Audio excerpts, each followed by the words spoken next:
দুর্যোধনের ভাঙা জঙ্ঘা থেকে গড়িয়ে পড়ছে রক্ত। শেষ নিঃশ্বাসে সে বলল, ইতিহাস জানবে আমি ভীমের হাতে মরেছি, কিন্তু আমার মৃত্যুর আসল কারণ তুমি কেশব। নমস্কার, আমি শুভঙ্কর।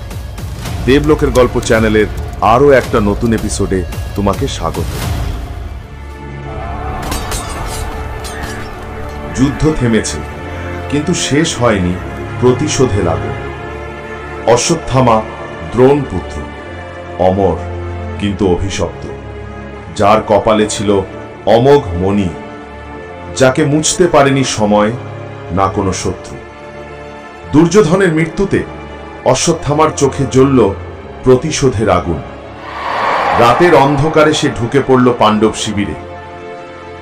ঘুমন্ত দ্রৌপদীর 5 সন্তানকে মৃত্যু কোলে ঠেলে দিল। শিবির ভরে উঠল রক্তের স্রোতে। সকালে কাঁদলেন দ্রৌপদী। কুরুক্ষেত্রের মাটি কেঁপে উঠল তার আর্তনাদে। শ্রীকৃষ্ণ বললেন, অর্জুন, অশ্বত্থামাকে তার পাপের শাস্তি দাও। শুরু হলো অর্জুন আর অশ্বত্থামার ভয়ঙ্কর যুদ্ধ। অশ্বত্থামা ছুড়ল ব্রহ্মাস্ত্র, অর্জুনও ছুড়ল। ধরণী কাঁপল, আকাশ চিৎকার করল। স্বয়ং ব্রহ্মা আর নারদ এসে থামাতে চেষ্টা করলেন সেই ভয়ঙ্কর সর্বনাশ। ব্রহ্মার কথায় অর্জুন ব্রহ্মাস্ত্র ফিরিয়ে দিল, কিন্তু অশ্বত্থামা তা পারল না।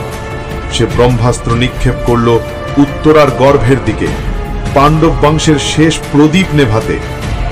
তখন শ্রীকৃষ্ণ অশ্বত্থামাকে অভিশাপ দিলেন, অশ্বত্থামা, তুমি অমর হবে, কিন্তু তোমার প্রতিটি দিন হবে মৃত্যু অপেক্ষা ভয়ানক। তোমার কপাল থেকে রক্ত ঝরবে, মানুষ ঘৃণা করবে, শান্তি পাবে না কোনোদিন, কেউ তোমাকে চিনবে না।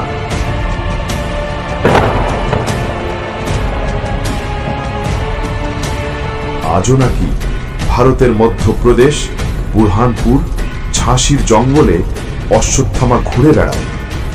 লোকজন বলে, লাল চোখের সেই মানুষটিকে দেখেছি, যার কপালে চিরস্থায়ী ক্ষত। রাতের নিস্তব্ধতায় আজও নাকি শোনা যায় সেই অজানা ব্যথার আর্তনাদ। এ কি শুধু কল্পনা, নাকি সত্যিই অশ্বত্থামা বেঁচে আছে?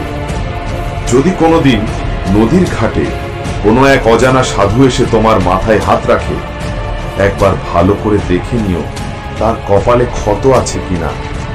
হয়তো তুমি অশ্বত্থামাকে দেখেছ। এই ছিল দেবলোকের গল্প চ্যানেলের আজকের ভিডিও। কমেন্ট বক্সে ভিডিওটা কেমন লাগলো সেটা জানাতে ভুলো না।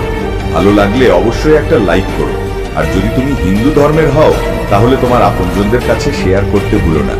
এরকম আরো কন্টেন্টের জন্য সাবস্ক্রাইব করে রাখো দেবলোকের গল্প।